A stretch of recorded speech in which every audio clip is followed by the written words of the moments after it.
The Texas Department of Agriculture, or TDA, welcomes you to the 2013 Summer Food Service Program Planning Training.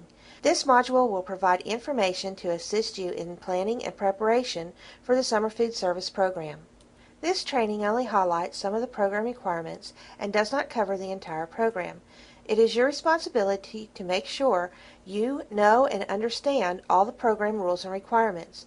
TDA provides links to USDA program guidance and additional information through posts on the summerfood.org website. In this third module, you will learn about planning, budgeting, and staffing for the operation of the program, preparing for record keeping and documentation retention, and maintaining program finances.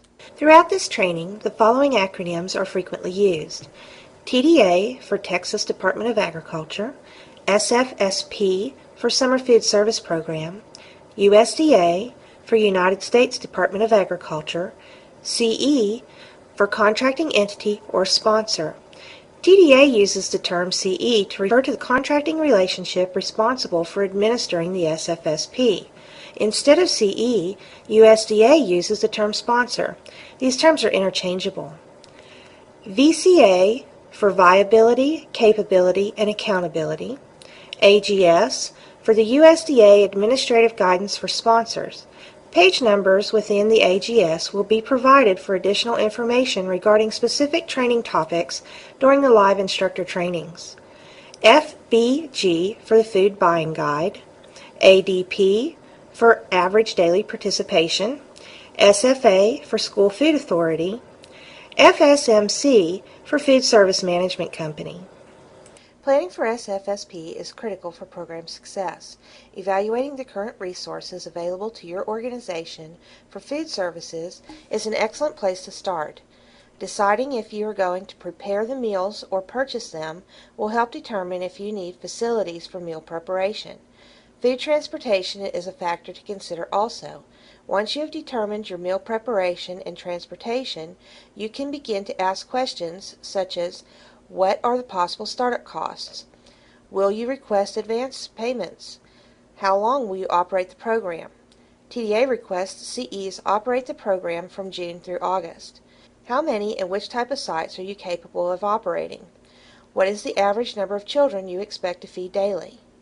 How many operational and administrative staff will you need? What will it cost to run the program? What operational and administrative expenses, such as salaries, can you expect? How much cost recovery can be planned for through program reimbursements? The USDA Administrative Guidance for Sponsors has a SFSP planning checklist, Attachment 11, in the Attachments section. There are many factors to consider in answering the question, what is the average number of children I can expect to feed daily? The number of children you feed each day is called your average daily participation, or ADP. Your ADP will determine how many meals you will need for each site.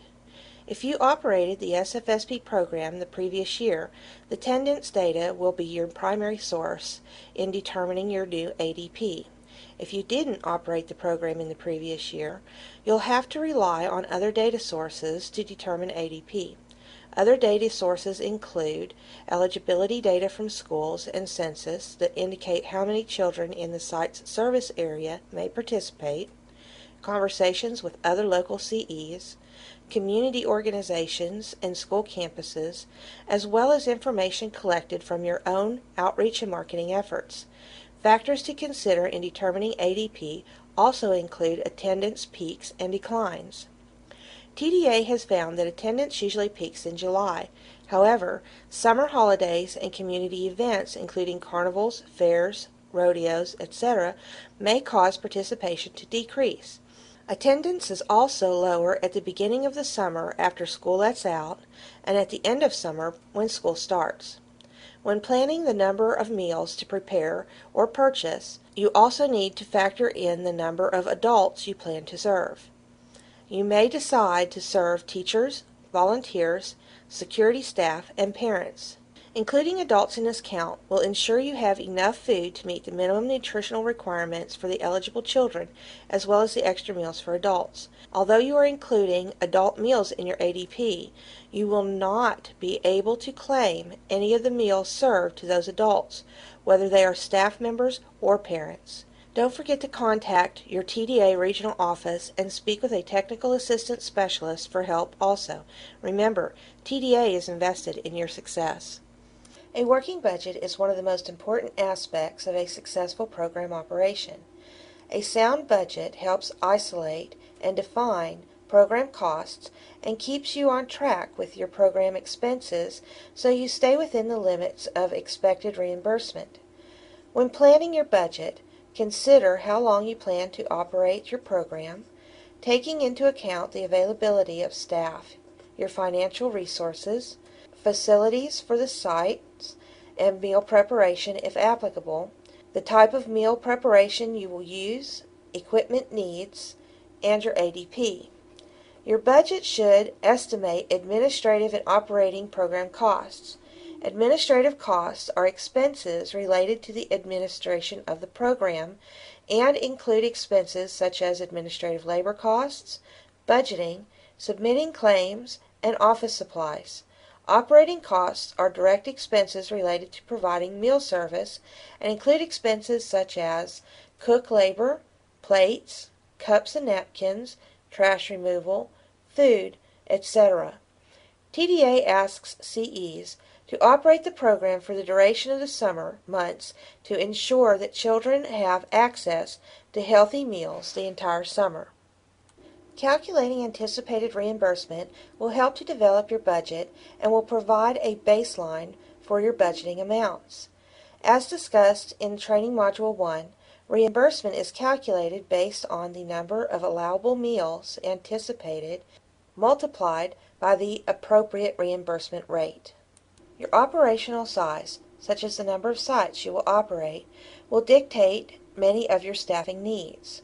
When planning your meal service, USDA suggests considering the inclusion of a director, an assistant director, an area supervisor, and/or a bookkeeper. USDA requires you have a monitor and site supervisor to help ensure that the meal service is operating properly and safely. Regulations require that a site supervisor trained by you be present at each of the sites during the meal service. You must make sure the site supervisors receive all the necessary training regarding responsibilities before taking charge of the site.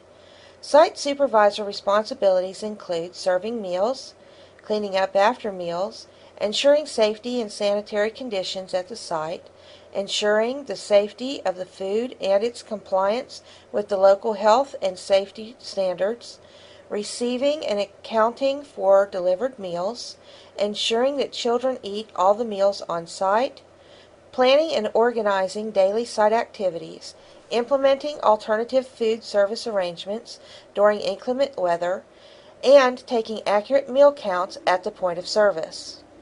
The other required position is the monitor. A monitor serves as a direct link between your headquarters and the meal service sites. USDA recommends you have one monitor for every 15 to 20 sites in urban areas. In rural areas, the ratio of monitors to sites could decrease depending on the area served. A monitor must ensure the sites operate according to program guidelines. They must also understand the program requirements, including civil rights training, and train personnel when necessary. When monitors observe operations at sites, they either make a visit or a review. During the visits, monitors must ensure that the meal service site is operating smoothly and any apparent problems are resolved immediately. During these reviews, monitors must observe a complete meal service at each site from beginning to end, which includes meal delivery or preparation and cleanup after meals.